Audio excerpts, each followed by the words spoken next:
नमो विष्णुपदाय कृष्णप्रेष्ठाय भूतले श्रीमते जगदाकस्वामिनिधि नामिने नमो आचार्य पदाय निधाय कृपपदायिने गौरगततामदाय नगरग्रामधारिणे नमो वो विष्णुपदाय कृष्णप्रेष्ठाय भूतले श्रीमते भक्तिवेदांत स्वामिनिधि नामिने नमस्ते सारस्वती देवी गौरवाणी प्रचारिणे विशेष शून्यवादी पाश्चात्य देशधारिणे जय श्री कृष्ण चैतन्य प्रभु नित्यानंद श्री अद्वैत गदाधर शिवाशादि गौर भक्त वृंदा हरे कृष्णा कृष्णा कृष्णा हरे हरे हरे राम राम राम हरे हरे नारायणं नमस्कृत्य नरं चैव नरोत्तमं देवीं सरस्वतीं व्यासं ततो जयमुदीरयेत् नष्टप्रायेष अभद्रेषु नित्यं भागवत सेव्या भगवति उत्तम श्लोके भक्तिर्भवति नैष्टिकी मुखं करोति वाचालं पङ्गुं लङ्घाय तीव्रं यत्कृपातमहं वन्दे श्रीगुरुं दीनतारिणं परमानन्दं माधवं श्रीचैतन्यईश्वरम् ॐ नमो भगवते वासुदेवाय ॐ नमो भगवते वासुदेवाय ओम नमो भगवते वासुदेवाय इस डिवाइन ग्रेस भक्ति वेदांत स्वामी श्रील प्रभुपाद की जय हरे कृष्णा भागवत प्रार्थனை பண்ணுங்க மாதாஜி பாகவத பிரார்த்தனை சர்வ சஹசிராப்தி பியூஷா சர்வ வேத சத்பலா சர்வ சித்தாந்த ரத்னாடிய சர்வ லோகை திருப்பிரதா சர்வ பாகவத பிராணோ ஸ்ரீமத் பாகவத பிரபோ கல்வந்தோதித்தாய ஸ்ரீ கிருஷ்ண பரிவர்த்ததே பரமானந்த பாடாய பிரேம வர்ஷாசராயதே சர்வதா சர்வ சேவியாய ஸ்ரீ கிருஷ்ணாய நமஸ்துதிமே மத்தேக பந்தோ மத்சங்கின் மத்குரோ மண் மகாதன மஸ்தாரக மத் பாகிய மதானந்த நமஸ்துதே அசாது சாது தாயின் அதினோச்ச தாகரா ஆனா முச்சா காசின் மா பிரேமனா ஹிர் கண்டேய ஸ்புரோ. மொழிபெயர்ப்பு. ஓ எல்லா வேத இலக்கியங்களும் கலந்திருக்கப்பட்ட அமிர்தமே, வேதங்கள் மிக முக்கியமான ஆன்மீக பழமே மற்றும் எல்லா தத்துவங்களும் முடிவு ஆபரணங்களை கொண்டவரே, உலக மக்களுக்கு ஆன்மீக பார்வையை கொடுப்பவர் மற்றும் வைஷ்ணவர்களின் விருமுச்சாக விளங்குபவரே, பகவானே நீர் கலியுகத்தின் இருளை போக்குவது குதித்த சூரியன், உண்மையில் நீர் எங்களிடம் திரும்பி வந்த கிருஷ்ணர். ஓ ஸ்ரீமத் பாகவதமே, உங்களுக்கு என் பணிவான வணக்கங்கள். உங்கள் படிப்பவர்களே உன்னத ஆனந்தத்தை அடைவார்கள். ஏனெனில் உங்கள் எழுத்துக்கள் தூய பக்தி தொண்டை பொழிகின்றது. நீங்கள் பகவான் கிருஷ்ணரின் அவதாரமாய் இருப்பதால் எப்போதும் அனைவரும் உங்களுக்கு தொண்டு புரிய வேண்டும். ஓ ஸ்ரீமத் பாகவதமே, ஓ என்னுடைய ஒரே நண்பரே, உடன் இருப்பவரே, என்னுடைய ஆசிரியரே, என்னுடைய மிகப்பெரிய சொத்துமாகவும் விடுவிப்பவராகவும் இருப்பவரே, என்று மிக நல்ல பாக்கியம் மற்றும் ஆனந்தமாக இருப்பவரே, என்னுடைய மரியாதை கலந்த வணக்கங்களையும் ஏற்றுக்கொள்ளுங்கள். ஓ ஸ்ரீமத் பாகவதமே, புனிதமற்றவர்கள் புனிதத்தை வழங்குபவரே, மிகவும் வீழ்ச்சியடைந்தவர்களை உயர்த்துபவரே, என்னை எப்போதும் கைவிட வேண்டாம். கிருஷ்ணருக்கான தூய பக்தி தொண்டுடன் எப்பொழுதும் என் இதயத்தும் தொண்டையும் தோன்றுவீராக. ஓம் தத்சத். ஹரே கிருஷ்ணா மாதாஜி. ஹரே கிருஷ்ணா தேங்க்யூ மாதாஜி. இன்னைக்கு பாகவதம் 4வது ஸ்கந்தம் 22வது ஸ்லோகம் 22வது அத்தியாயம் ஸ்லோகம் 27 கரெக்டுங்களா? கரெக்டுங்க மாதாஜி. ஆமாங்க மாதாஜி. प्रणाम ஓகே माता जी, தேங்க்யூ. प्रणाम माता जी, हरे कृष्ण। प्रणाम। பிரணாம் மாதாஜி. ஹரே கிருஷ்ணா. ஓம் நமோ பகவதே வாசுதேவாய. தக்தாசயோ முக்த சமஸ்த தத்குணோ நைவாத்மனோ பகிரந்தர் விஷஷ்டே பராத்மனோ யத் வியவதானாம் புரஸ்தத் ஸ்வப்னேன யதா புருஷஸ் தத் விநாசே. ஹரே கிருஷ்ணா. யார் படிக்கிறீங்க? பார்வதி யாரு? மாதாஜி படிங்க. மொழிபெயர்ப்பு. ஒருவன் தன்னிடத்தில் உள்ள எல்லா பௌதிக ஆசைகளையும் ஒழித்து எல்லா பௌதிக தன்மைகள் இருந்து விடுதலை பெறும்போது அவன் தன் அகத்திலும் புறத்திலும் நடக்கும் செயல்களின் வேறுபாடுகளை கடந்தவன் ஆகிறான். அப்பொழுது தன்னை உணர்வதற்கு முன்பிருந்த ஆத்மாவிற்கும் பரமாத்மாவிற்கும் உள்ள வேறுபாடு அழிகின்றது. கனவு முடியும் போது அதனை கண்டவனுக்கும் கனவிற்கும் உள்ள வேறுபாடு நீண்ட நேரம் இழப்பதில்லை அல்லவா? பொருளுரை. ஓ சீல ரூபகோசாமி கூறுகிறார், அந்யாபிலாசம் சூன்யம், பௌதிக ஆசைகள் அனைத்தும் ஒருவன் அறவே ஒழித்தல் வேண்டும். அவ்வாறு ஒரு ஒழிக்கும் போது யூக அறிவிடமோ பயன்தும் செயலிடமோ அவன் தேவை அதிக நாள் இராது. இதற்கு உதாரணம் ஏற்கனவே முற்றிய தேங்காயானது தனது நார் கூந்தலின் தனியே விலகிவிடும் என்று கூறப்பட்டிருக்கிறது. இதுதான் விடுதலைக்குரிய நிலையாகும். ஸ்ரீமத் பாகவதம் கூறுகின்றது, முக்தி என்பது ஸ்வரூபேன வியவஸ்திதி, அதாவது ஒருவன் தனது உண்மை நிலையில் இருத்தல் என்பதாகும். உடலில் கருத்து சார்ந்த வாழ்க்கை வாழும் வரை ஒருவனிடம் பௌதீக ஆசைகள் இருக்கும். அவன் தன்னை எப்போதும் கிருஷ்ணர் நித்திய தொண்டன் என்று உணர்கின்றானோ அப்போது அவனது பௌதீக ஆசைகள் அவனிடம் நீண்ட நாள் இருக்காது. ஒரு பக்தன் இவ்வுணர்வில் செயல்பட வேண்டும். அதாவது உடல் சார்ந்த பௌதீக ஆசைகள் மறையும் பொழுது ஒருவன் உண்மையில் விடுதலை அடைகின்றான். பௌதிக ஆசையின்றி ஒருவன் விடுதலை அடையும் பொழுது அவன் சொந்த புலனுகர்ச்சியை திருப்தி செய்யும் எதையும் செய்ய வேண்டியராது. அந்நிலையில் அவன் செய்யும் எல்லா செயலிலும் முழுமை பெறுகின்றன. பந்தப்பட்ட நிலையில் 2 விதமான செயல்களே இருக்கின்றன. ஒருவன் தன் உடலுக்காக செயல்பட்டு கொண்டிருக்கும் பொழுது விடுதலைக்காகவும் செயல்படுகிறது. ஒரு பக்தன் எல்லா பௌதிக தன்மையில் இருந்தும் பௌதிக ஆசைகள் இருந்தும் முற்றிலும் விடுதலை அடையும் பொழுது அவன் உடல் மற்றும் ஆத்மாவிற்கான இருமை வினைகளை கடந்தவனாகிறான். பிறகு உடலியர் கருத்துடைய வாழ்க்கை முற்றும் அழிகிறது. ஆகையினால்தான் ரூபகோசம் கூறுகிறார், ஈகா எஸ்ய ஹரே தாசிய கர்மனா மனசா கிரா நிகிலாஸ்வ அபி அவஸ்தாசி ஜீவன் முக்தசா உச்சதே. பகவானுக்குரிய தொண்டில் தன்னை முழுவதும் நிலைநிறுத்தி கொண்டவன் வாழ்க்கையில் எந்த நிலை இருந்தாலும் அவன் விடுதலை பெறுவான். அவனே ஜீவன் முக்தன் என்று அறியப்படுகிறான். உடலில் இருந்து கொண்டே விடுதலை பெறுகிறான். இவ்விடுதலை நிலையினை எய்தும் பொழுது புலனுகர்ச்சிகள் செயல்கள் என்றோ விடுதலைக்குரிய செயல்கள் என்றோ எந்தவித வேறுபாடும் தோன்றாது. புலனுகர்ச்சியின் ஆசைகளிலிருந்து ஒருவன் விடுதலை பெறும் பொழுது அவன் மாயை அல்லது கவலைக்குரிய செயலினால் நீண்ட நாள் பாதிப்படைய போவதில்லை. கர்மிகளாலும் ஞானிகளாலும் செயற்படும் செயல்கள் துன்பத்திற்கும் மாயைக்கும் உரியதாகும். முழுமது கடவுளுக்காக செய்யப்படும் ஆத்மாவை உணர்ந்து விடுதலை பெற்ற ஒருவன் இது போன்ற பாதிப்புகளுக்கு ஆளாகுவதில்லை. இதைத்தான் ஒருமை நிலை அல்லது முழுமத கடவுளோடு ஒன்றாதல் என்று கூறப்படுகிறது. இதன் பொருள் தனது தனித்தன்மையினை பேணும் தனித்த ஆத்மாவிற்கு தனித்த விருப்பு பொறுப்புகள் அதிக நாள் இராது. அவன் பகவானின் தொண்டிலேயே முழு நேரம் ஈடுபட்டிருப்பதனால் தனது புலனெச்சிக்காக அவன் மதுவும் செய்வதில்லை.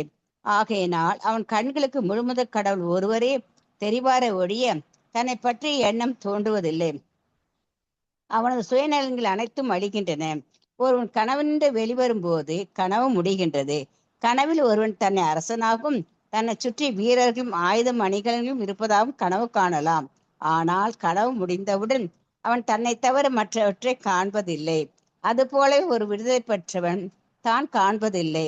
அதுபோல ஒரு விடுதலை தான் முழுமுதற் கடவுளின் அங்கத்தில் ஒரு முக்கியமான பாகம் என்பதும் அவர் விருப்பத்தை கிடங்கவே ஆடுகிறோம் என்பதும் இருவரும் தத்தம் தனித்தன்மையினை தக்க வைத்துக் கொண்டாலும் பகவானுக்கும் தனக்கும் எந்தவித வேறுபாடும் இல்லை என்பதை உணர்ந்து கொள்கிறான்.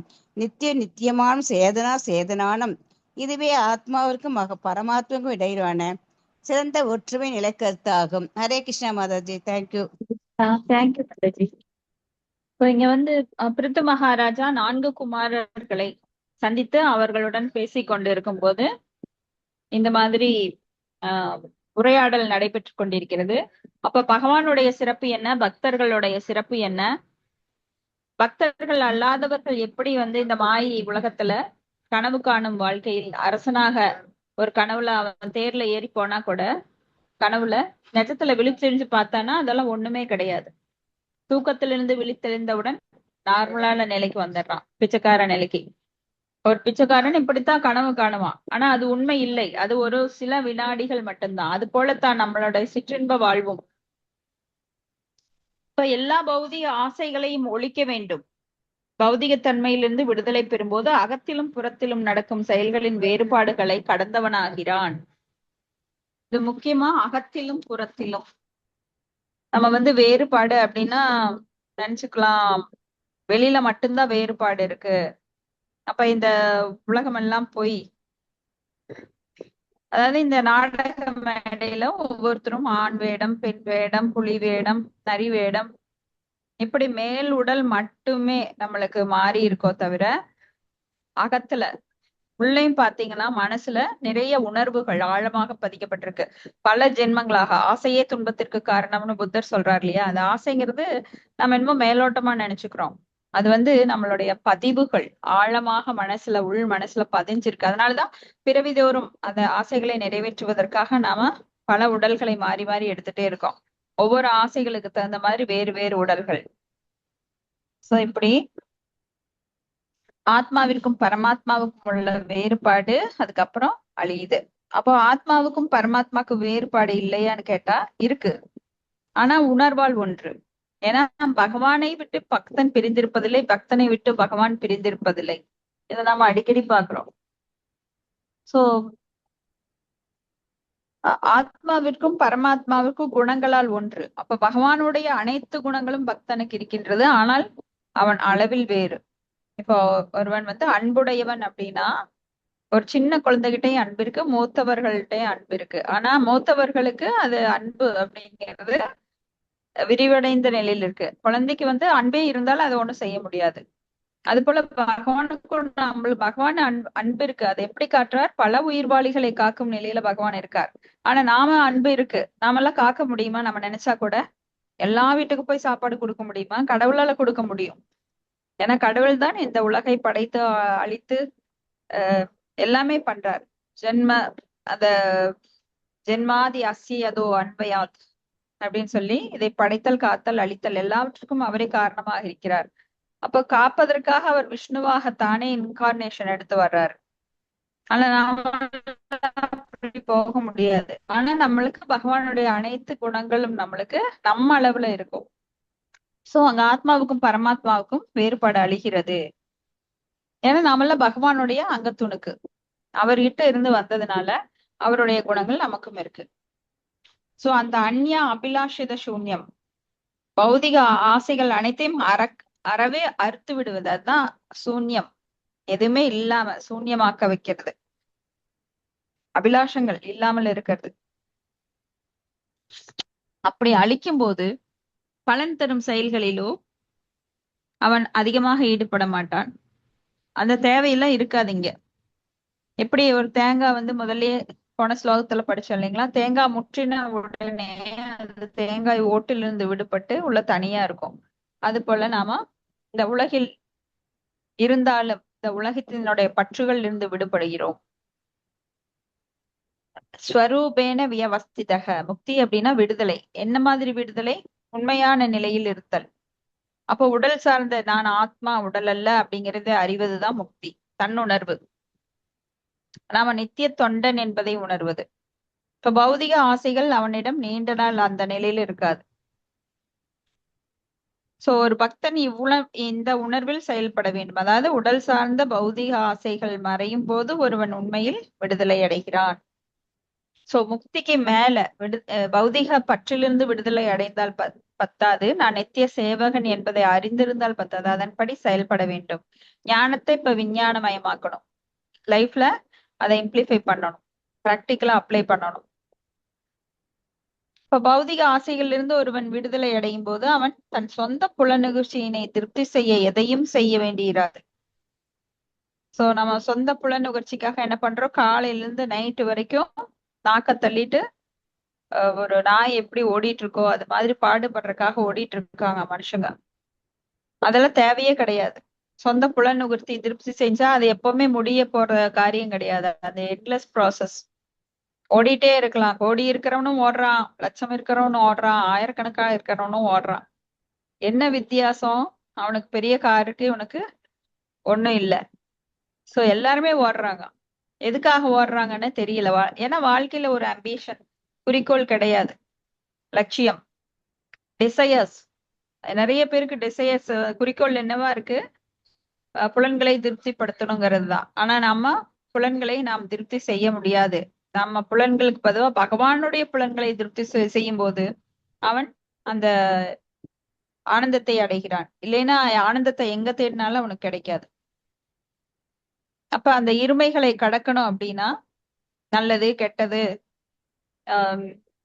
இன்பம் துன்பம், நிகழ்ச்சி புகழ்ச்சி, சோ இந்த இருமைகள் அப்படின்னு சொன்னா நம்ம வேரோட இருக்கணும். நம்மளுடைய இம்ப்ரெஷன்ஸ் முதல்ல அழிக்கணும், ஆழமாக பதிந்த இம்ப்ரெஷன்ஸ். அதனாலதான் நம்ம இருமைகள்ல இப்ப ஒண்ணு கிடைச்சா எனக்கு மகிழ்ச்சின்னு நினைக்கிறோம், இன்னொன்னு கிடைக்கலன்னா துன்பம்னு நினைக்கிறோம். யாராவது நம்மளை புகழ்ந்தா அந்த மகிழ்ச்சி நினைக்கிறோம், இகழ்ந்தா உடனே வருத்தப்படுறோம். சோ இந்த வருத்தம், கோபம், மகிழ்ச்சி இதெல்லாமே இருக்கக்கூடாது. ஏன்னா இந்த இருமைகள் அப்படிங்கிறது இந்த ஜட உலகத்திற்கு மட்டும்தான், ஆன்மீக உலகத்துல கிடையவே கிடையாது. இப்ப பகவானுக்குரிய தொண்டில் தன்னை முழுவதும் நிலைநிறுத்தி கொண்டவன் வாழ்க்கையில் எந்நிலை இருந்தாலும் அவன் விடுதலை பெறுவான். அவனே ஜீவன் முக்தன். சோ பகவானுக்குரிய தொண்டில் தன்னை முழுதும் நிலைநிறுத்தி கொண்டவன் வாழ்வில் எந்நிலையில் இருந்தாலும் அவன் விடுதலை பெறுவான். சோ அவன் வந்து இன்பமோ துன்பமோ, லைக் பிரகலாத் மகாராஜ் அவரெல்லாம் ரொம்ப துன்பம் அவரோட வாழ்க்கையில, ஆனாலும் அவர் எப்பொழுதும் பகவானை பற்றிய சிந்தனையிலே இருந்தார். அதனால அந்த ஜீவன் இருக்கும் போதே அது முக்தி பெற்ற ஆத்மா. உடல் இருந்தாலும் சரி, உடல் அழிந்தா தான் முக்தி அடைந்து விட்டார் இவர் அப்படின்னு பேப்பர்ல எல்லாம் அட்வர்டைஸ்மெண்ட் கொடுப்பாங்க. அப்படி கிடையாது, உடல் இருக்கும் போதே முக்தி பெற முடியும். ஏன்னா அவங்க வந்து இந்த உடல் தளத்துல கிடையாது. இப்போ ஜடபரதர் பாத்தீங்கன்னா அவர் மேல எச்ச துப்புவாங்க, யூரின் பாஸ் பண்ணுவாங்க, பழைய சோறு கொடுப்பாங்க, கருகின சாப்பாடு கொடுப்பாங்க. எதை பத்தியும் கவலைப்பட மாட்டார், ஜடம் போல இருப்பார். ஏன்னா அவர் இந்த உலக சிந்தனையில கிடையாது, இந்த உடல் என்கின்ற இதுல கிடையாது. நான் ஆத்மா, இந்த ஆத்மாவை நான் பெரிய ஒரு அனுபவத்துல அவர் சொல்றாரு. முதல்ல பரதராஜாவாக அந்த உலகையெல்லாம் ஆள்பவராக இருந்தார். அதுக்கப்புறம் அந்த ஜட மானாக வந்தார். மானாக இருந்து விடுதலை பெற்றவுடன் மறுபடியும் ஒரு பிராமண குலத்துல பிறந்து அப்புறம் ஜடபரதரா தன்னோட வாழ்நாள்ல எதையும் அவர் பேசல, எதை பத்தியும் அவர் லட்சியம் பண்ணல. ஏன்னா அவர் வந்து மத்தவங்களை திருத்துறதை விட என்னை நான் பாதுகாக்க வேண்டும் அப்படிங்கிற இதுல ஈடுபட்டிருந்தார். அதனால எதுக்கும் அவர் ரெஸ்பாண்ட் பண்ணல. ஏன்னா ரெஸ்பாண்ட் பண்ணா அதுக்கப்புறம் தான் நம்மளுக்கு பல விளைவுகள் வரும். நான் சொல்லி நீ கேட்கலையா, அப்ப எனக்கு கோபம் வருது. சோ காம ஏச குரோத ஏசன தொடங்கி அப்ப குரோதாத் பவதி சம்மோகா அப்படின்னு நிறைய விஷயங்கள் வரும். தேயாயுதே விஷயான் பும்சக சங்கா சங்காத் சங்கஜாயுதே காமக காமாத் குரோதோ அபிஜாயதே அப்படின்னு சொல்லி பல விஷயங்கள் அது கிளை கிளையா பிரிஞ்சு அடுக்கடுக்கா போயிட்டே இருக்கும். சோ உணர்ச்சிகளை கட்டுப்படுத்துறது தான் இந்த பக்தியில ரொம்ப முக்கியமானது. நம்மளுக்கு எவ்வளவோ ஃபீலிங்ஸ் வெளிப்படும் டெய்லி, அதெல்லாம் வேலைக்கு ஆகாது. அதெல்லாம் நம்ம வந்து அடக்கி வைக்கணும். அடக்கி வைக்கணும்னா அதை இல்லாம பண்ணணும். இல்லாம பண்றதுக்கு முதல்ல அடக்கி வைக்கணும். அப்ப படிப்படியா அது நாமம் சொல்ல அது குறைஞ்சிட்டே வரும். அப்புறம் நம்மளுக்கு அது இல்லாம போயிடும். சோ புலனுகர்ச்சியின் ஆசைகளில் இருந்து ஒருவன் விடுதலை பெறும் பொழுது அவன் மாயை அல்லது கவலைக்குரிய செயல்களினால் நீண்ட நாள் பாதிப்படைய போவதில்லை. ஏன்னா மாயை தான் கவலை உண்டாக்குது நம்ம மனசுல. உண்மையில கவலைக்குரிய செயலை இங்க எதுவுமே கிடையாது. நாம எல்லாம் விடுதலை பெறுவது அப்படிங்கறத ஒரு பெரிய லட்சிய பாதை எடுத்துக்கிட்டு அதை நோக்கி போயிட்டே இருக்கணும். இடையில வந்து டிஸ்ட்ராக்ட் ஆகவே கூடாது. சின்ன சின்ன விஷயங்களுக்கு நாம உணர்ச்சி வசப்படக்கூடாது. அப்ப கருமிகளாலும் ஞானிகளாலும் செய்யப்படும் செயல்கள் துன்பத்திற்கு மாய்க்கும் உரியது. ஏன்னா கருமிகள் பலன் கருதும் செயல்ல ஈடுபட்டு புண்ணிய லோகங்களுக்கு ஏற்றம் பெறுவதற்காக பற்பல காரியங்களை செய்வாங்க. ஞானிகள் அப்படித்தான் அஷ்டாங்க யோகங்கள்ல ஈடுபடுவாங்க, பலவிதமான சர்க்கஸ் வேலையெல்லாம் பண்ணுவாங்க. அதெல்லாம் துன்பம் தரும், உடலுக்கும் துன்பம், மனதுக்கும் துன்பம். சோ புலன்களுக்கு துன்பம் அளிப்பவை நம்மளுக்கு முக்திக்கு உதவாது. சோ பக்தி யோகம் என்பது மிகவும் எளிமையானது. சோ இதைத்தான் ஒருமை நிலை அல்லது முழுமுதற் கடவுளோடு ஒன்றாதல். அப்போ முழுமுதற் கடவுளோட ஒன்றாதல் அப்படிங்கிறது இன்டைரக்டா பாத்தீங்கன்னா பகவான் மேல கொண்ட பொறாமை உணர்வின் விளைவாக நானும் உனக்கு சமமாகணும், உன்னை போல அனுபவிக்கணும், உன்னை போல நானும் பெரியவற்றில் பெரியவனாகணுங்கிற போட்டி மனப்பான்மை. சோ அதுவும் வந்து வேலைக்கு ஆகாது. ஏன்னா பகவானுக்கு சமமாகவோ அல்லது மேலாகவோ யாராலும் ஆக முடியாது. இது வந்து எல்லாருமே புரிஞ்சுக்கணும். இந்த நிறைய பேரு நானும் பிரம்மஜோதியில போய் ஒன்றாகிறேன் அப்படிங்கிறதெல்லாம் இயலாத காரியம். அதனால அது கஷ்டத்தை தான் தரும் மேலும் மேலும். அப்போ தனது தனித்தன்மையினை பேணும் தனித்த ஆத்மாவிற்கு தனித்த விருப்பு வெறுப்புகள் அதிக நாள் இராது. அவன் பகவானின் தொண்டிலேயே முழு நேரம் ஈடுபட்டிருப்பதனால் தனது புலனுகர்ச்சிக்காக அவன் எதுவும் செய்வதில்லை. ஆகையினால் அவன் கண்களுக்கு முழுமுதற் கடவுள் ஒருவரே தெரிவாரே ஒழிய தன்னை பற்றிய எண்ணமே தோன்றுவதில்லை. சோ நான் எனது அப்படிங்கிற நான் எனது அகங்காரம் மமாகாரம் இருக்கிற வரைக்கும் நம்மளுக்கு கவலைகள் கூடவே வந்து பயணம் பண்ணிட்டே இருக்கும். இது பாருங்க. சோ ஒருவன் கனவிலிருந்து வெளிவரும்போது கனவு முடிகின்றது. கனவில் ஒருவன் தன்னை அரசனாகவும் தன்னை சுற்றி வீரர்களும் அணிகலன்களும் இருப்பதாக காணலாம். ஆனால் கனவு முடிந்தவுடன் அவன் தன்னை தவிர மற்றவரையும் காண்பதில்லை. அதுபோலவே ஒரு விடுதலை பெற்றவன் தான் முழுமுதற் கடவுளின் அங்கத்தில் ஒரு முக்கியமான பாகம் என்பதையும் அவன் விருப்பத்திற்கிணங்கவே ஆடுகிறோம் என்பதையும் இவரும் தம் தனித்தன்மையினை தக்க வைத்துக் கொண்டாலும் பகவானுக்கும் தனக்கும் எவ்வித வேறுபாடும் இல்லை என்பதையும் உணர்ந்து கொள்கிறான். சோ ஒரு விடுதலை பெற்றவன் கடவுளோட அங்கத்துல நானும் ஒரு பகவானோட அங்கத்துல நானும் ஒரு பாகம் அப்படிங்கிறதையும் அவன் விருப்பத்திற்கேற்பவே இப்ப வந்து நாம நிறைய விரும்புறோம். ஏதாவது நம்ம நினைக்கிறதெல்லாம் நடக்குதா இந்த உலகத்துல? யாராவது அப்படி இருந்தா வேற என்ன வேணும்? நாம பல பிளான் பண்றோம். அது மாதிரி நடந்துகிட்டா வேற எதுவுமே வேண்டாம். நம்ம கடவுளை நினைக்கவே மாட்டோம். நம்ம விருப்பத்திற்கு எல்லாம் நடக்குது, இப்படியே போயிட்டே இருக்கட்டும் அப்படின்னு சொல்லி யாரையும் நாம் தலைவரா ஏத்துக்க மாட்டோம். அப்போ ஏன் நடக்கிறது இல்லை அப்படிங்கிறது எல்லாருமே அந்த பக்குவமான அறிவினால புரிஞ்சுக்கணும். அப்படி பக்குவமான அறிவுல புரிஞ்சுக்கும் போது தனக்கும் மேல் ஒருவர் இருக்கிறார், அவரோட கட்டளைப்படிதான் இயற்கையோட சட்டம் நம்மை ஆட்டுவிக்கிறது அப்படின்னு புரிஞ்சுக்கிட்டா நாம யாருமே இந்த வாழ்க்கையில போராட மாட்டோம். நாம நினைச்சது நடக்கிறதுக்காக பல திட்டங்கள் தீட்டி அதுல மீண்டும் தோல்வியுற்று எப்பவாவது அதுல வெற்றி அடைந்தோம் என்றால் எனது கடினமான உழைப்பு இதற்கு காரணம் அப்படின்னு நாம நினைச்சுக்கிறோமோ தவிர உண்மையில கிடையாது. ஏன்னா நாம் முன் செய்த புண்ணியமும் பாவமும் நமக்கு பின்னாடி இப்ப வந்து அத பலனை கொடுத்து கொண்டிருக்கிறது. அதுதான் நாம ரொம்ப டீட்டெயிலா படிக்கிறோம். அப்ராவர்த்த பிராவர்த்த கூடம் பீஜம் அப்படின்னு எல்லாம் படிக்கிறோம். அதனால யாருமே இதுக்கு போராடக்கூடாது. வாழ்க்கையில அதன் போக்குல விட்டுட்டு நாம என்ன குறிக்கோளுடன் இருக்கிறோமோ அதற்குள்ள மட்டும்தான் கான்சென்ட்ரேட் பண்ணணும். எப்படியோ இங்க தவறி விழுந்துட்டோம், இந்த கடல்ல இருந்து தப்பிக்கிறது ஒன்றுதான் நம்மளோட வேலையோ தவிர இதுல உட்காந்து எப்படியும் அனுபவிக்கலாம்னு திட்டம் தீட்டி ஏமாறக்கூடாது. அப்போ நித்யானாம் சேதனானாம், நித்தியமான ஆத்மாவான பகவான் தான் நம்மை ஆட்டுவிக்கிறார். அவரது எண்ணப்படிதான் எல்லாம் நடக்குது. நாம நினைச்சு அதை போராடி மாத்தணும்னு நினைச்சா முடியாது. ஆனா நம்ம என்ன மட்டமான அறிவு என்ன நினைச்சுக்குதுன்னா, நீ இப்படி செஞ்சா அதை மாத்தலாம் அப்படின்னு சொல்லி நம்ம பல வகையான முயற்சிகள் தொடர்ந்து எடுத்துட்டு இருக்கிறோம் பிறவிதோறும். ஆனா இந்த ஜென்மத்திலேயாவது நாம் அதை புரிந்து கொண்டு பகவானோட லோகத்துல போய் பகவானுடன் அனுபவிக்க ஆனந்தத்தை அனுபவிக்க முற்படணும். இதுவே ஆத்மாவிற்கும் பரமாத்மாவுக்கும் இடையில் உள்ள சிறந்த ஒருத்த நிலைத்த கருத்தாகும். ஹரே கிருஷ்ண. ஸ்லோகம் 28. ஆத்மானம் இந்திரியார்த்தம் ச பரம் யத் உபயோரபி ச ஆசய உபதௌஷ வை புமான் பஷயதி நான்யதா. ஹரே கிருஷ்ணா. யார் படிக்கிறீங்க மாதாஜி? மாதாஜி படிக்கிறேன். மாதாஜி படிக்கிறேன். படிங்க. மொழிபெயர்ப்பு வழங்கியவர் தெய்வ திரு ஆஷா பக்தி வேதாந்த ஸ்ரீல பிரபுபாதருக்கு ஜெய். புலன் நுகர்ச்சிக்காக ஆத்மா இருக்கும் பொழுது அவன் பல்வேறு ஆசைகளை உருவாக்குகிறான்.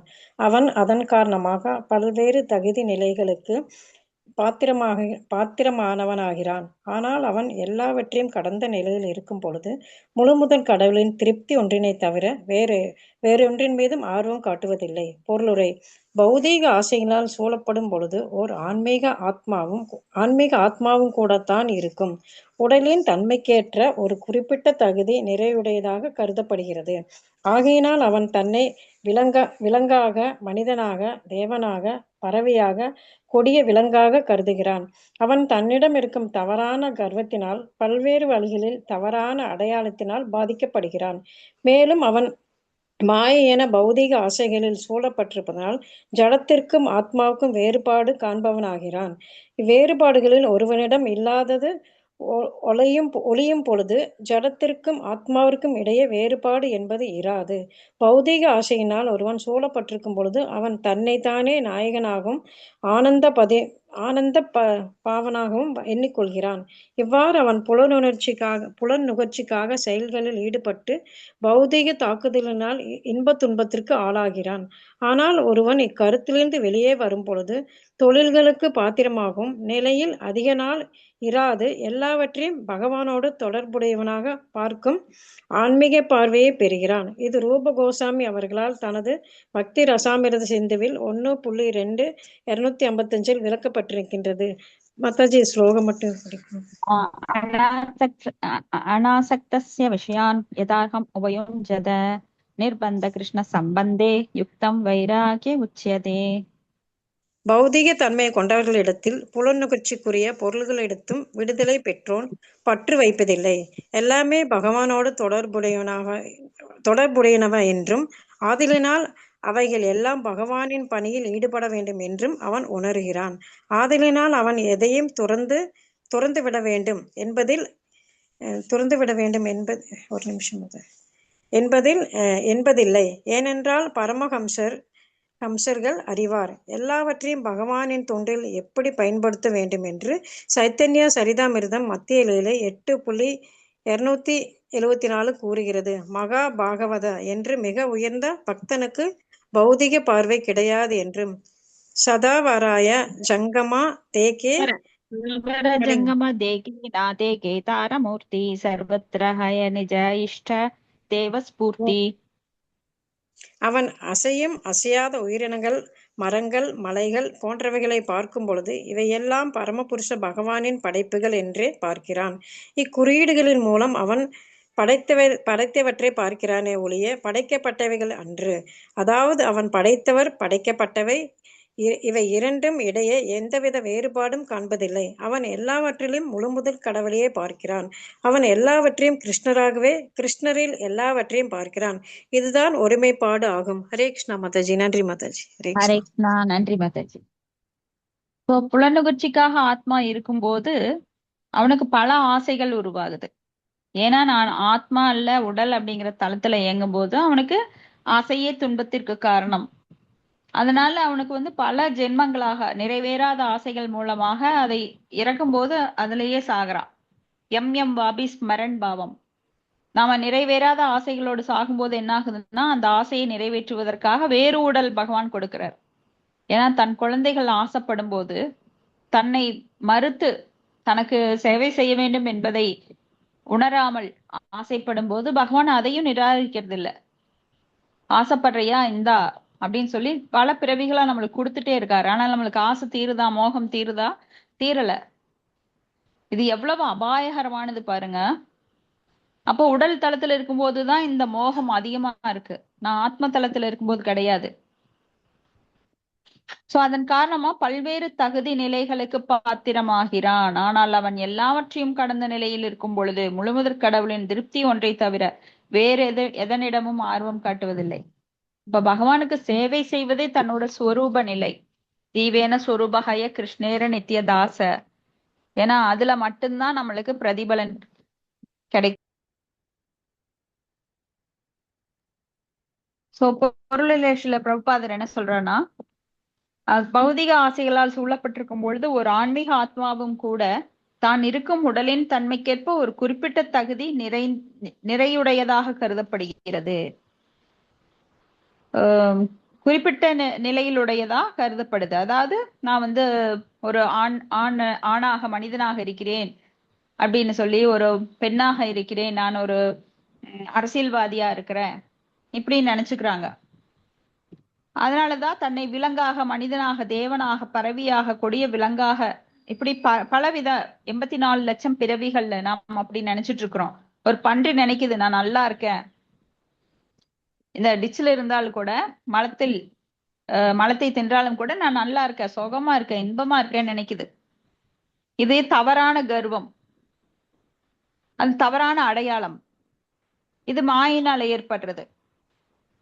அதனாலதான் மாயினால ஜடத்திற்கும் ஆத்மாவுக்கும் நம்மளுக்கு வேறுபாடு தெரியறது கிடையாது. அப்போ ஜடத்திற்கும் ஆத்மாவுக்கும் இடையே வேறுபாடுங்கிறது இவ்வேறுபாடுகள் ஒருவிடனும் இல்லாது ஒளியும் பொழுது ஜடத்திற்கும் ஆத்மாவுக்கும் இடையே வேறுபாடு என்பதிராது. இது ரொம்ப கன்ஃபியூஷனா இருக்கு இல்லையா? ஜடத்திற்கும் ஆத்மாவுக்கும் இடையே வேறுபாடு இருக்கு. ஆனா யார் ஒருவர் தன்னை உணர்ந்த ஆத்மாக்கள் அதுல வேறுபாடு காண மாட்டாங்க பக்தர்கள். இது கொஞ்சம் உங்களுக்கு எப்படின்னு தெரியாது இல்லையா? சோ பார்க்கும் பொருளில் எல்லாம் பகவானின் சக்திகளை காண்பவனே பக்தன். அப்போ பக்தன் வந்து எல்லாவற்றையும் பகவானாகவே காண்கின்றான், எல்லாவற்றிலும் கிருஷ்ணரை காண்கின்றான், எல்லாமாகவும் பார்க்கிறான். இதுதான் ஒருமைப்பாடு. ஒருமைப்பாடு அப்படின்னா பிரம்மஜோதியில் ஒன்றிணைவது இல்ல ஒருமைப்பாடு. இப்படி பகவானுடைய சக்திகள்னால தான் இங்க எல்லாமே நடக்குது. இதை நாம வந்து காரணோதக சாய் விஷ்ணு, கர்ப்போதக சாய் விஷ்ணு, சீரோதக சாய் விஷ்ணு போன்ற புருஷ அவதாரங்கள்ல நாம பார்க்கலாம். பகவானோட சக்தி இல்லாம அந்த பரமாத்மா ஒவ்வொரு ஜீவராசிக்குள்ளும் இருக்கிறார். அந்த பரமாத்மாவின் தூண்டுதல் இல்லாமல் இந்த உடல் ஆசையாது. பகவானோட கருணை இல்லாம அணுவளவும் அசையாது. அப்போ எல்லாவற்றிலும் பகவானை காண்கின்றான். அப்ப ஒருவன் ஒருவன் இக்கருத்திலிருந்து வெளியே வரும்போது தொழிலுக்கு பாத்திரமாகும் நிலையில் அதிக நாள் இராது எல்லாவற்றையும் பகவானோடு தொடர்புடனாக பார்க்கும் ஆன்மீக பார்வையை பெறுகிறான். சோ இந்த ஜட உலகில் இருக்கிற ஜட பொருட்கள் கூட அவனுக்கு ஆன்மீகமா தெரியும். இப்ப நாம இப்போ ரோட்ல போகும்போது ஒரு பூக்கடை பார்க்கிறோம். அந்த பூவை வந்து மனதால பகவானுக்கு மானசீகமாக போட்டு அலங்கரிக்கலாம். அதே போல எத்தனையோ பொருட்கள் இருக்கு. இப்போ நம்ம மொபைல் போன் வச்சிருக்கிறோம், இதுல எத்தனையோ விஷயங்கள் இருக்கு. ஆனா நம்ம ஏன் இப்போ பகவானை பற்றி கேட்பதில் அதை ஈடுபடுத்துறோம்? ஏன்னா நாமெல்லாம் எந்த பொருளை பகவானோட சேவையில ஈடுபடுத்தலாம் என்பதை நாம் காண்கின்றோம். எத்தனையோ புத்தகங்கள் இருக்கு. நாம ஏன் பகவத்கீதை பாகவதம் மட்டும் நம்ம எடுத்து படிக்கிறோம்? அதுலதான் ஆத்மார்த்தமான விஷயங்கள் இருக்கு, ஆத்மாவுக்கு உரிய விஷயங்கள். அதுதான் சூப்ரசீததி. ஆத்மா சூப்ரசீததி. ஆத்மாவுக்கு இன்பம் அளிக்கக்கூடியது, மற்றவை எல்லாம் துன்பம் கொடுக்கக்கூடியது. நீங்க ஒரு பொருளை தொடர்ந்து ஒரு டிவில பார்த்துட்டே வாங்க, அதை வாங்கணுங்கிற எண்ணம், திங்கிங், வில்லிங் அண்ட் ஃபீலிங், மனது என்ன பண்ணும்? அத பாக்குற கண்ணு பார்க்கும், மனது என்ன பண்ணும்? அது நம்ம கிட்ட இருந்தா எப்படி இருக்கும் அப்படின்னு நினைக்க தோணும்.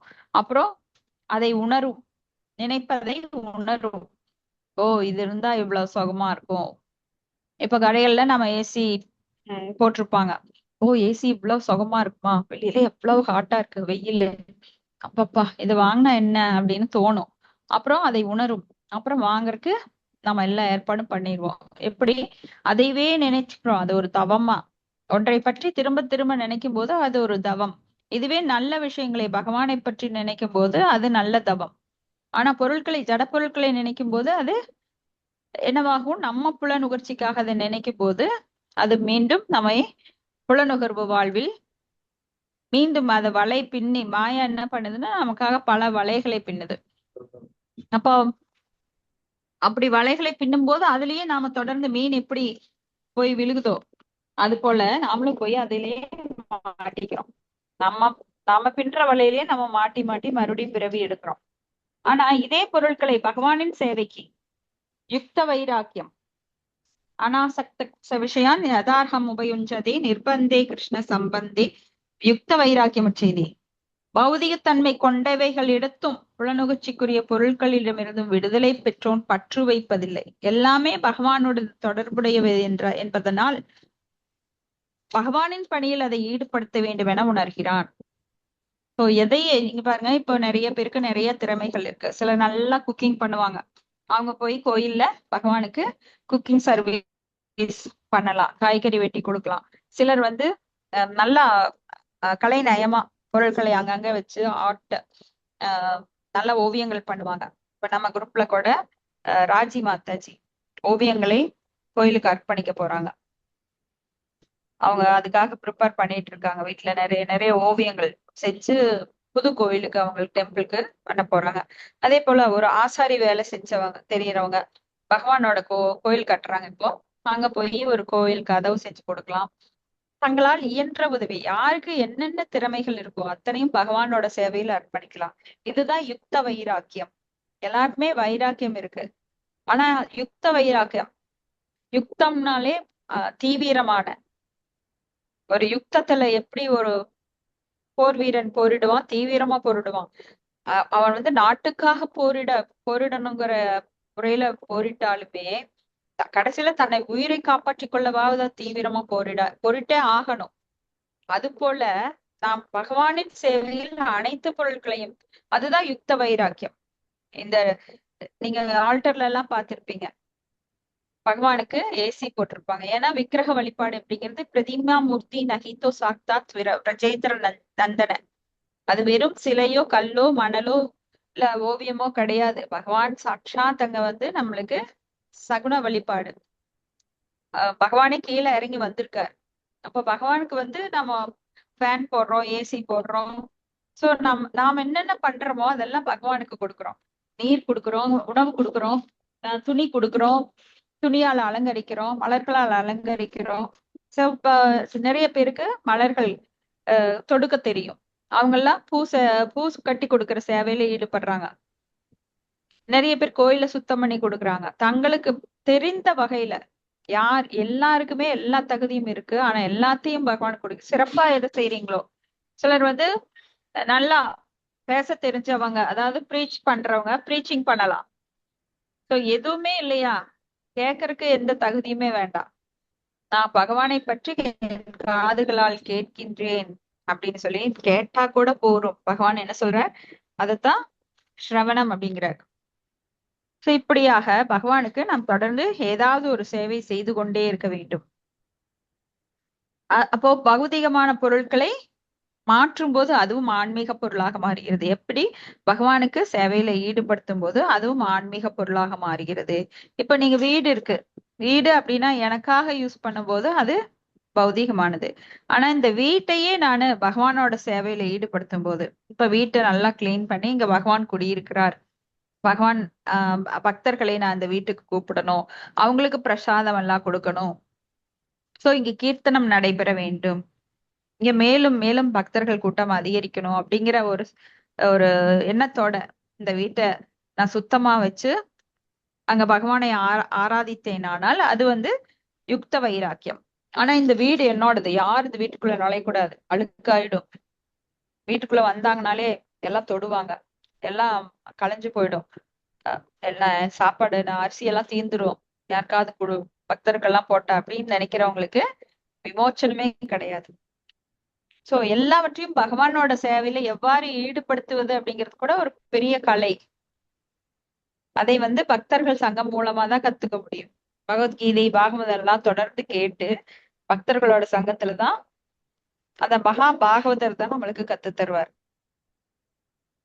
இப்போ பௌதிக பார்வை பக்தர்களுக்கு கிடையாது. ஸ்தாவர ஜங்கம தேகே தாரமூர்த்தின்னு அசையும் அசையா உயிரினங்களான மரங்கள் மலைகள் போன்றவற்றை பார்க்கும்போது இதெல்லாம் பரமபுருஷரோட படைப்புகள் அப்படின்னே பாக்குறான். ஆனா பௌதிகவாதி எப்படி பார்ப்பானா, இந்த மலையில என்ன கனிமம் இருக்கும், இதை தோண்டி எடுக்கணும், இவ்வளவு மரங்கள் இருக்கும், இதெல்லாம் வெட்டி எடுத்துட்டு போய் சேல்ஸ் பண்ணிடலாம்.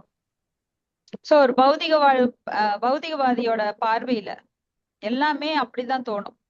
மரங்கள் பாரு எவ்வளவு நல்லா இருக்கு, இதுல இருந்து என்ன கிடைக்கும், என்ன மூலிகை எடுக்கலாம், இதை எப்படி விற்கலாம், எப்படி பணம் பண்ணலாம், இல்ல அங்க உட்காந்து எப்படி அனுபவிக்கலாம்.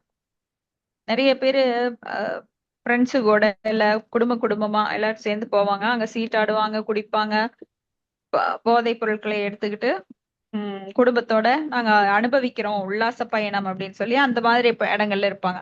ஆனா பக்தர்கள் அதெல்லாம் இறைவனோட படைப்பு அப்படின்னு பார்ப்பாங்க.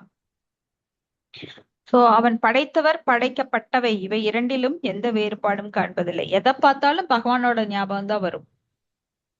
சோ நம்ம சதுஸ்லோகி பாகவதத்துல ஒரு ஸ்லோகம் படிக்கிறோம், இருளான எல்லாம் மாயையுடையது. அப்ப இதுக்கு ஆப்போசிட்டா நல்லதெல்லாம் பார்த்தா பகவானோட ஞாபகம் வருது, அப்ப கெட்டதெல்லாம் பார்த்தா இது ஒரு கேள்வி வரும் இல்லையா, யாருக்கு வருது, யாருக்கு வரலைன்னா நானே அதை சொல்லிடுறேன். சோ கெட்டதெல்லாம் பார்த்தா யாரோட ஞாபகம் வரணும், மாயையோட ஞாபகம் வரணும். பகவான் சொல்றார் இல்லையா, அதுல நல்லவற்றில் அத பகவத்கீதை ஸ்லோகத்துல பாப்பீங்க, குதிரைகளில் நான் இந்திரனுடைய குதிரை பேர் என்னங்க, யானைகளில் நான் இந்திரனோட யானை, சோ மாதங்களில் நான் மார்கழி, இப்படி உயர்ந்ததெல்லாம் சொல்லிட்டே வருவார். அப்ப தாழ்ந்த விஷயங்கள் எதுக்கு ஒப்பிடப்படுதுன்னா மாயைக்கு ஒப்பிடப்படுகிறது. இந்த உலகத்துல நல்லது கெட்டது ரெண்டு இருக்கு. அப்ப கெட்டதெல்லாம் நாம எப்படி பார்க்கணும்? மாயையோட ஒப்பிடணும். சோ அதோட நாம அட்டாச் வச்சுக்க கூடாது. உயர்ந்தவற்றில் நம் சிந்தனையை பகவான் எங்க இருக்கார்? உயர்ந்தவற்றில் இருக்கிறார். தாழ்ந்தவை அதுக்கு ஆப்போசிட்டா இந்த ஜட உலகத்துல இருமை இருக்கு, தாழ்ந்தது இருக்கு. அப்ப அதெல்லாம் மாயோடது. சோ அது கூட நாம விட்டு விலகி இருக்க வேண்டும்.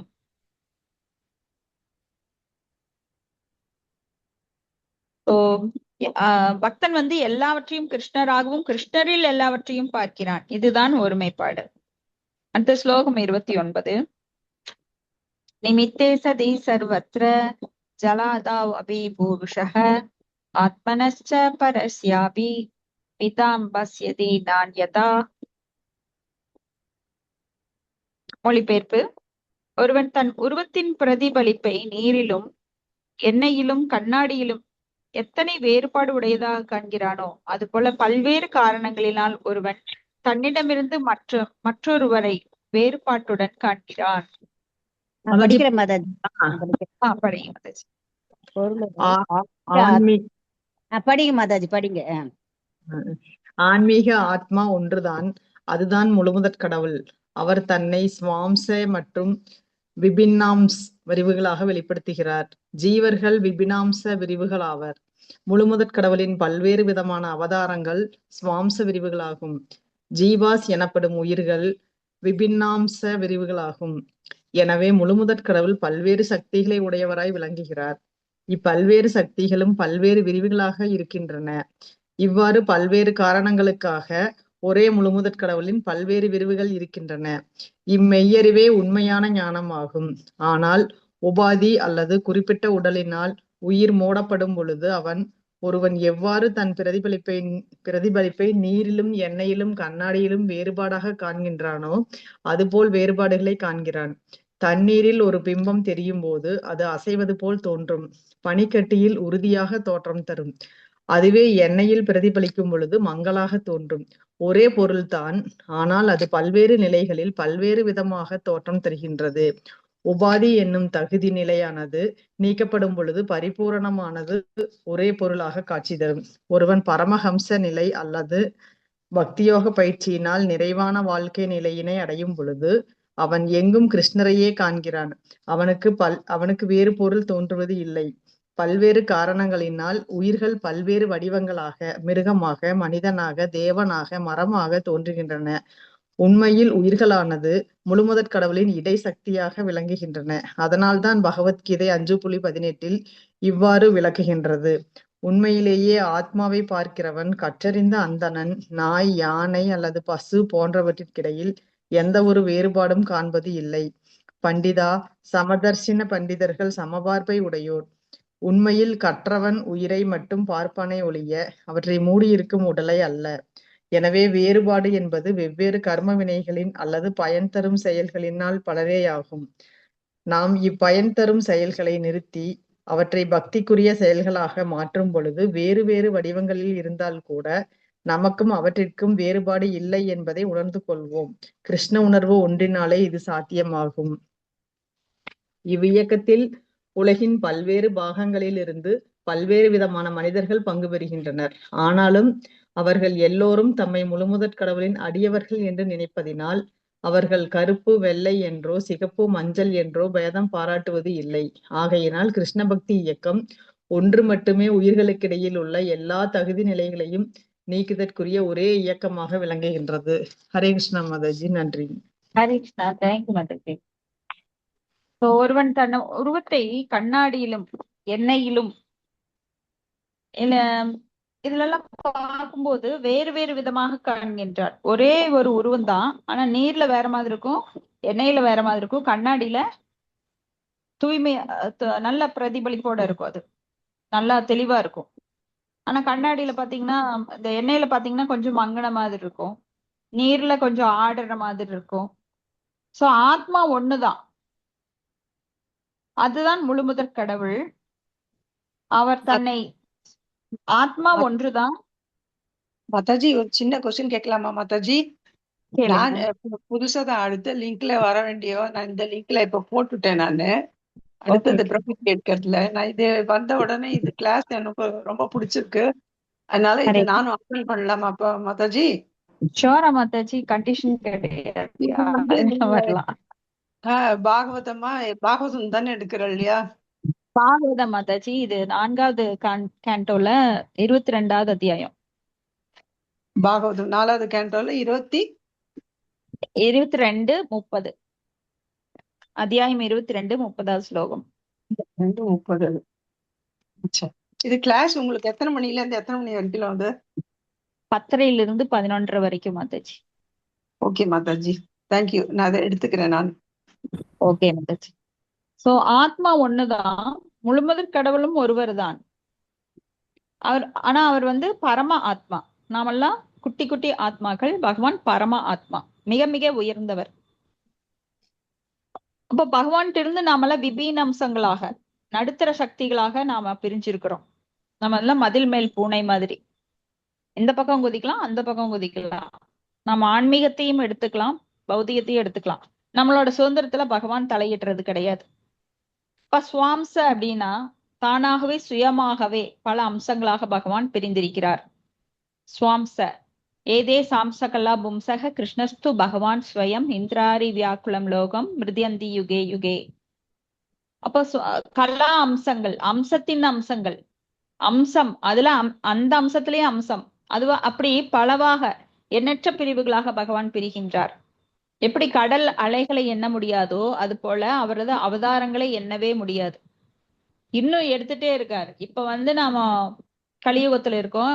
இந்த அண்டத்துல, வேறொரு அண்டத்துல, வேறொரு சத்திய யுகத்துல, திரேதா யுகத்துல, துவாபர யுகத்துல, பல அண்டங்கள்ல பல இந்த சதுர்யுகங்கள் நடந்துட்டே இருக்கு. சதுர்யுகங்கள் மாறி மாறி வந்துட்டே இருக்கு. சோ வேற வேற அண்டங்கள்ல வேற வேற இப்ப அவதாரம் எடுத்துட்டு இருக்காரு. அங்கெல்லாம் அவர் செயல் புரிந்து கொண்டிருக்கிறார். இப்போ நம்மளுக்கு வந்து சைத்தன்ய மகாபிரபுவா வந்துட்டு போயிட்டாரு. வேறொரு இடத்துல அவர் சைத்தன்ய மகாபிரபுவா இருக்காரு. இப்படி அவரது அவதாரங்களானது எண்ண முடியாதது. சோ நம்மெல்லாம் விபீன அம்சம். அப்ப பகவானுடைய நெருங்கின, அதாவது அந்தரங்க சக்தி மூலமாக அவர் தன்னைத்தானே பலவாக விரிவங்கம் பண்ணிக்கிறார். அதெல்லாம் வந்து விஷ்ணு தத்துவங்கள், அதெல்லாம் சுவாம்ச, தன்னைவே பலவாக அவர் பிடிச்சுக்கிறது. ஆனா அவருக்கு வந்து விஷ்ணு தத்துவங்கள் பகவானிடமிருந்து வேறுபட்டது கிடையாது. அதனால எல்லா சக்திகளும் அங்க அடங்கி இருக்கு. ஆனா நாம ஒரு சின்ன அங்கம் அப்படிங்கிறதுனால நம்மளுக்கு ஓரளவுக்கு தான் சக்தி இருக்கோ தவிர பகவானை போன்ற எல்லையற்ற சக்தி எல்லாம் நம்மளுக்கு கிடையாது. பகவான் வந்து அனந்த லீலைகளை செய்யக்கூடியவர். அவர் வந்து ரச அமிர்த மூர்த்தி, பல ரசங்களை அனுபவிக்க கூடியவர். எண்ணற்ற லீலைகள் மட்டுமில்லை, எண்ணற்ற புகழையும் கொண்டவர். எல்லாமே அனந்த அப்படின்னா அன்லிமிட்டெட். அதுக்கு ஒரு எல்லையே கிடையாது. பகவானுடைய சக்திகளோ, அழகோ, அறிவோ, அவரது துறவு மனப்பான்மையோ, அதுக்கெல்லாம் எல்லையே கிடையாது. அவராலேயே அதை புரிஞ்சுக்க முடியலன்னா நாமெல்லாம் எப்படி புரிஞ்சுக்க? ஈவன் உயர்ந்த தேவர்களான சிவபெருமான் பிரம்மாவும் கூட முயந்திய சூறையாக அவங்களே குழப்பம் அடைகிறாங்க பகவானை பத்தி. ஏன்னா இவர் இப்படி இருக்கார், கோபிகள் கூட அப்படின்னு எல்லாம் வியப்படைகிறாங்க. சோ அதான் பிரம்ம விமோகன லீலையில நம்ம பாக்குறோம். பிரம்மாவே வியப்படைந்து இந்த மாடு மேய்க்கிற சிறுவன் இத்தனை லீலை செய்யறானே, இந்த கன்றுக்குட்டிகள் எல்லாம் ஒளிச்சு வச்சிடலாம்னு ஒளிச்சு வச்சு அப்புறம் மாட்டிக்கிறார். அதே போல கோவர்த்தன மலையை தூக்குறார். இந்திரனுக்கு ரொம்ப ஆச்சரியம். நாம இவ்வளவு மழை கொடுத்தும் கூட இந்த கோவர்த்தன மலையை அசையாம தூக்கிட்டு இருக்கானே இந்த சிறுவன், கண்டிப்பா இவன் வந்து சிறுவன் கிடையாது அப்படின்னு சொல்லி இவர் முழுமுதற் கடவுள் தான் அப்புறம் புரிஞ்சுக்கிட்டு வந்து மன்னிப்பு கேட்கிறார்.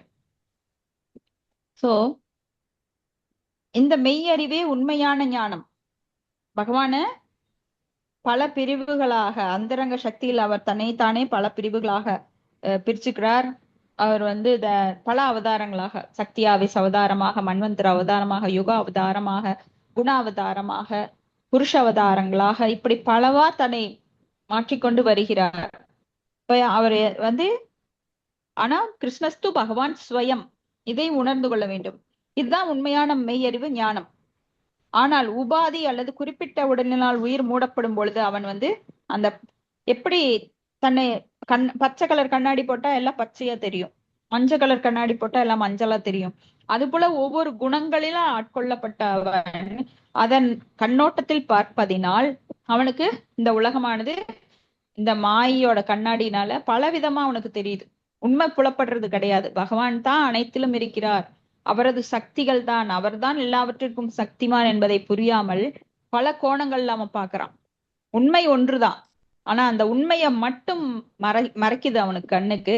ஆனா அது பலவித வேறுபாடுகளோட பொய்யாக மாயாக இந்த நாடக மேடையில நாமெல்லாம் பல உருவங்களை எடுத்து பூச்சிகளாகவும் புழுக்களாகவும் மனிதர்களாகவும் மிருகங்களாகவும் வந்து போயிட்டே இருக்கிறோம். ஆனா அதனுடைய அட்டாச்மெண்ட் இருக்கு பாருங்க, மனசுல அப்படியே பதிஞ்சிருது. நாடக மேடை தான், இது கலையணும், வேஷம் கலையணுங்கிற ஞாபகமே இல்லாம நாம அதுலயே இன்வால்வ் ஆயிட்டோம். நிஜமாலுமே புருஷன் பொண்டாட்டியா நடந்துக்கிறது, நிஜமாலுமே ஒரு மிருகமா நடந்துக்கிறது, நாயாகவும் பன்றியாகவும் நடந்துக்கிறதுங்கிறது ஊறி போயிடுச்சு. சோ அதை விட்டு நாடக மேடையில அந்த ட்ரெஸ்ஸை களைஞ்சிட்டு இறங்கி உண்மையான இடத்துக்கு வரணுங்கிற ஞாபகமே யாருக்கும் இல்ல. அந்த அளவுக்கு மாயை நம்மள மயக்கி இருக்கு. சோ எண்ணெயில் பிரதிபலிக்கிறது எப்படி மங்களா தெரியுதோ அதே ஒரே பொருள் தான் நம்ம தோற்றம், ஆனா வேற வேற இடத்துல பார்க்கும்போது வேற வேற மாதிரி தெரியுது. அதான் உபாதி. அந்த உபாதி நீக்கப்படும் போது பரிபூர்ணமானது ஒரே பொருளாக காட்சி தரும். ஒருவன் பரமஹம்ச நிலை அல்லது பக்தி யோக பயிற்சியினால் நிறைவான வாழ்க்கை நிலையினை அடையும் போது அவன் எங்கும் கிருஷ்ணரையே காண்கிறான், அவனுக்கு வேறு பொருள் தோன்றுவது இல்லை. சோ நாமெல்லாம் எதிரிகள் நினைக்கிறோம், நண்பர்கள்னு நினைக்கிறோம், அதெல்லாம் கிடையாது. எல்லாருமே ஆத்மாக்கள். தோற்றம் தான் நாம அடையாளப்படுத்துறோமோ தவிர உள்ள ஆத்மா, அதுக்கு பக்கத்துல பரமாத்மா இருக்குது. எல்லாருமே அவங்க வந்து பகவானுடைய அம்சம் அப்படிங்கிறத நம்ம தோற்றத்துல பார்க்க முடியாது பக்தனை தவிர, தூய பக்தர்கள். அதனாலதான் அவங்க வந்து வித்யாவினய சம்பன்னே பிராமணே கவி ஹஸ்தினி குச்சுனி ஜைவச மகாபாகேச பண்டிதாக சமதர்ஷனக. நாய் பூனை பசு அந்த நாயை தின்பவன் எல்லாவற்றையும் ஒரே நோக்கோடு பாக்குறாங்க. பண்டிதாக சமதர்ஷனக, பண்டிதர்கள் சமப்பார்வை உடையவர்கள். உண்மையில் கற்றவன் உயிரை மட்டும் பார்ப்பானே ஒழிய அவற்றை மூடியிருக்கும் உடலே கிடையாது. போர்வை வேற வேற மாதிரி இருக்கலாம், மனித போர்வை அல்லது மிருக போர்வை அல்லது நீர்வாழ் உயிரினங்களோட போர்வை எப்படி வேணா இருக்கலாம். ஆனா உள்ள வந்து எல்லாருமே ஆத்மாக்கள், ஆத்மாக்கு பக்கத்துல பரமாத்மா இருக்கின்றது. சோ இந்த பயன் தரும் கர்ம வினைகள் என்ன பண்ணுதுன்னா வேற வேற உடலை நம்மளுக்கு தருது. கர்மனா தெய்வ நேத்திரேன அப்படின்னு சொல்லி கர்ம விலையினால் பல பல உடல்களை நாம் பெற்றிருக்கிறோம். சோ இப்பயன் தரும் செயல்களை நிறுத்தி அவற்றை பக்திக்குரிய செயல்களாக மாற்றும் பொழுது வேறு வேறு வடிவங்களில் இருந்தால் கூட நமக்கும் அவற்றிற்கும் வேறுபாடு இல்லை என்பதை உணர்ந்து கொள்கிறோம். கிருஷ்ண உணர்வு ஒன்றினாலேயே சாத்தியம். இவ்வியக்கத்தின் உலகின் பல்வேறு பாகங்களில் இருந்து பல்வேறு விதமான மனிதர்கள் பங்கு பெறுகின்றனர். ஆனாலும் அவர்கள் எல்லோரும் தம்மை முழுமுதற் கடவுளின் அடியவர்கள் என நினைப்பதினால் அவர்கள் கருப்பு வெள்ளை சிகப்பு என்ற பேதம் பாராட்டுவதில்லை. ஆகையால் கிருஷ்ண பக்தி இயக்கம் ஒன்று மட்டுமே உயிர்களுக்கிடையில் உள்ள எல்லா தகுதி நிலைகளையும் நீக்குவதற்குரிய ஒரே இயக்கமாகும். சோ இந்த கிருஷ்ண பக்திக்கு வந்த உடனே தான் நம்மளுக்கு இந்த ஞானமே கிடைச்சிருக்கு. எல்லா உயிர்களையும் எப்படி சமமா பார்க்கணும் அப்படிங்கிறது. உண்மையிலேயே எதிரிகள் நண்பர்கள் அப்படிங்கிறது எல்லாமே இந்த பாகுபாடு இருமைகள் எல்லாமே நம்மளோட மனம்தான் காரணம். அவங்கெல்லாம் வந்து இப்ப நான் செய்த செயலுக்கு நான் முன்ன செஞ்சிருப்பேன், எத்தனையோ பாவம் பண்ணிருப்பேன், அதுக்கு ஒரு கருவியா எய்தவன் இருக்க அம்பை நோவதேன் அப்படின்னு சொல்லி அவங்கள ஒரு கருவியா நினைக்கிறோமே தவிர அவங்களையே நம்மளை எதிரியா நினைச்சுக்க கூடாது. சோ ஒருவர் செய்யும் செயல்களை வெறுக்கலாம், அவர்களை வெறுக்கக்கூடாது. ஏன்னா நம்ம ஒரு கல்லுல காலை அடிச்சுக்கிட்டோம்னா அந்த கல்லை உட்காந்து ஏன் காலை அடிச்சுன்னு உட்காந்து அதை அடிச்சுட்டு இருப்போமா திருப்பி? அது போலத்தான் நமக்கு ஏதாவது பிறர் தீங்கு செய்திருந்தாலும் அவர்களே அந்த பொருளாக பாவிக்கணுமே தவிர அவங்க வந்து நம்ம வினையை அறுக்க வந்திருக்காங்க, அதனால நன்மையை செஞ்சிருக்காங்க, அப்படி பாசிட்டிவா திங்க் பண்ணிட்டு நம்ம போயிட்டே இருக்கணும். ஹரே கிருஷ்ணா.